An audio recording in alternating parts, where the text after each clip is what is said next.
Welcome to Forward Progress here on the Hammer Betting Network. This is NFL Combine winners and losers and a look at the early draft market with a betting breakdown of what's out there right now. Rob Pizzola joined by Fabian Sommer. And Suma, it was a pretty interesting combine in that not a lot went according to plan necessarily for some of these players, but we've seen some interesting movement overall in the draft markets, particularly first wide receiver drafted, which we'll get into a little bit.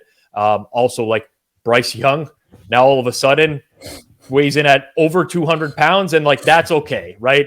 The difference of 5 pounds is like the huge difference maker overall. I'm interested to know what you made of the combine this week.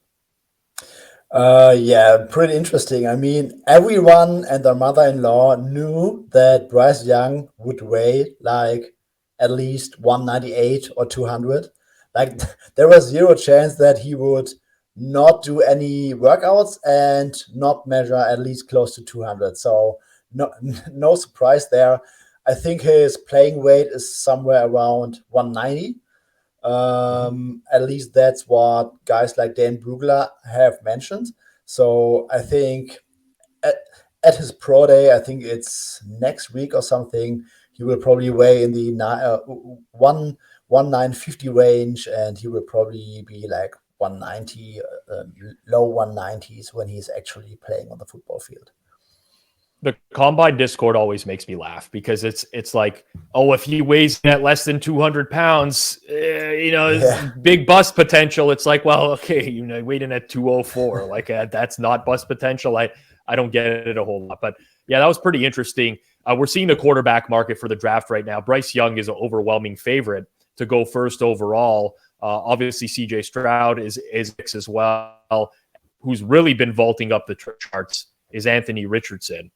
Who's now even 3-1 at some books and have been getting a lot of steam over the course of the past weeks.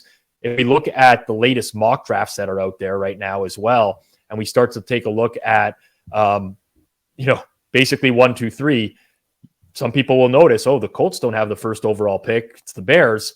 Well, the expectation out there in a lot of spots is that the Colts are going to trade up based off a lot of these mock drafts. Do you think that they would have a particular player in mind? Do you believe the Colts to the Bears being real? And on top of that, who do you think is the best quarterback in the draft class? Let me start with the last question. I have absolutely no clue. And at some point, I really stopped thinking too much about how could be good in the NFL or something, because especially when it comes to draft betting, my own opinion about a player is completely irrelevant.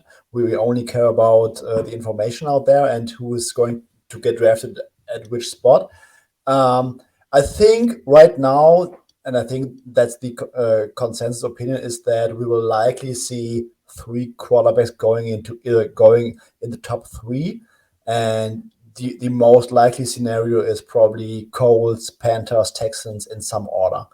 Don't know whether it's Panthers at 1, Colts at 1. I mean, Colts and Panthers both got or are looking back at like 3 or 4 years of veteran quarterbacks not working out, like the Sam Darnolds, PJ Walkers, Matt Ryans of the world. I think both teams really want to make a cut here and get their young quarterback of the future, especially with 2 highly offensive-minded coaches. And I think that David Tepper is really done with all the veterans and wants to make a splash pick here. I think that Bryce Young is probably still a little bit overpriced because it's very early, and I get that Bryce Young is the consensus best quarterback in this class, but I still cannot ignore his frame. Like, I also did not like all the Kyler Murray comparisons. That didn't really make a lot of sense to me because Kyler Murray looks like Ronnie Coleman next to Bryce Young. And I mean, 2019, Kyler Murray was the only quarterback one. There was no competition. His competition was Dwayne Haskins and Daniel Jones.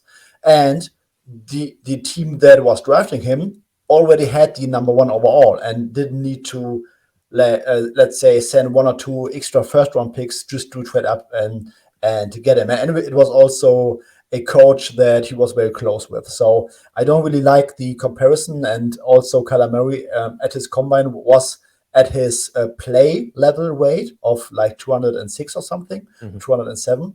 And we all know that Bryce Young is going to play in the 190. So I didn't really like that comparison.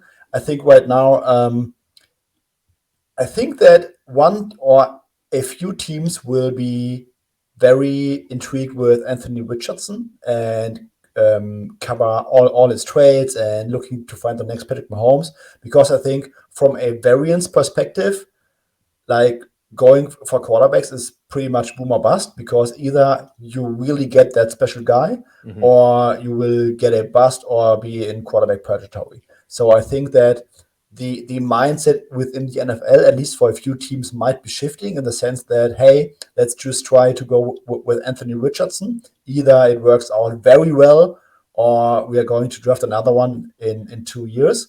CJ Stroud had a fantastic workout. Yes, he was throwing against air, but when all these scouts are raving about that, I think that still matters quite a bit. He seems to be like a, let's say, Jared Goff kind of guy. You can plug and play him in a great scheme, and he will probably have a high floor as a rookie, at least from what I'm hearing. So I think that Bryce Young is probably a little bit overpriced. I completely agree with the money, or let's quote unquote money. It's still very early on CJ Stroud to close the gap towards Bryce Young. But I still think that Bryce Young at this point right now, with the current information, should not be laying minus 200. Yeah, I think Anthony Richardson is the most fascinating of the bunch because he ran a 40 that was better than Justin Fields' time at Ohio State's Pro Day a couple of years ago. So, I mean, that's pretty impressive. He broke a record for vertical jump for quarterbacks. So he is definitely a freak athlete. But I don't know, Suma. I mean, obviously we don't know what these teams are going to do. I find it hard to believe that a team would take a project passer first overall. Like I could see someone moving up into like the 3 hole potentially, the first 2 come off the board and it's like, okay, we got to get Richardson at this point. First overall pick, I don't know, but it's the NFL draft. Teams have done crazier things before. He is the guy right now in market that has moved quite a bit. The wide receiver market also moved a lot based off of the combine, where Jackson Smith-Njigba from Ohio State is now the overwhelming favorite to go first overall. It was a pretty rough day for Jordan Addison, the wide receiver out of UFC. And that's kind of created this big separation in the wide receiver market now, Suma. Yes, absolutely. JSN probably had a good combine by not doing too many things because he did not run the 40. And in hindsight, that was a wise decision because he was absolutely phenomenal at all the other stuff like 3 cone, I think 6.57, 20-yard shuttle, 3.93, like really, really good numbers.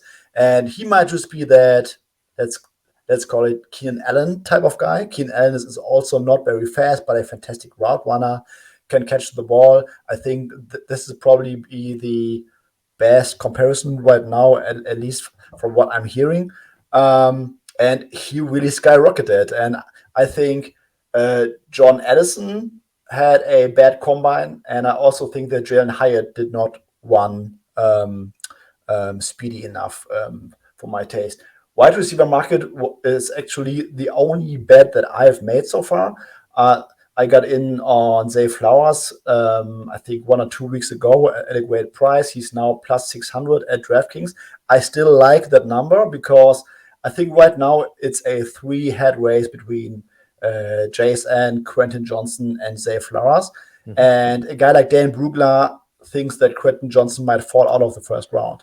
So I think there is a lot of variance to be have right now in the wide receiver market. And Zay Flowers at plus 600 still seems to be a little bit tasty for me. Yeah. So obviously, the JSN stuff is, you mentioned his 3 cone time, which was 6.57. There was not another receiver that was faster than 6.85. Like he blew every other receiver out of the water there. So I think that it's increasingly likely he's going to be the first wide receiver drafted. Jalen Hyatt is interesting because he ran a 4.4, which isn't like a great time, but he's a 6-foot receiver. It's not bad either. His jumping numbers were very good. He had a 40 inch in the vertical, 11.3 in the broad jump as well. So maybe some team just sees that and his athletic ability. The Quentin, like that one is Quentin Johnson dropping out of the first rounds is interesting because he chose not to run a 40, but his physical measurements were very good.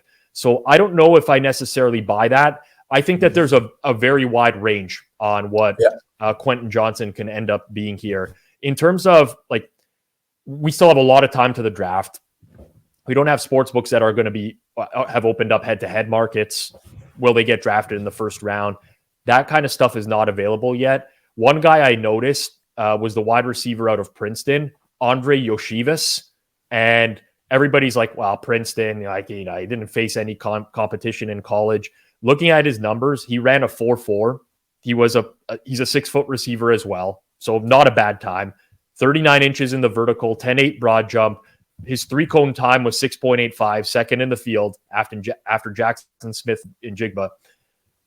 I could see him like sneaking into the late first round or working his way up draft boards as we get closer to the draft, because that's the one guy I think that had a combine that, he's not a guy that's on the board, like at the top of the board in terms of where he's going to get drafted. But I can't wait till they post the draft props to see who he matched up against and whether or not, he gets plus money on to be drafted in the first round, because I could see him being a sneaky candidate to move up the draft boards based off the combine. Speaking of draft props, we desperately need more markets.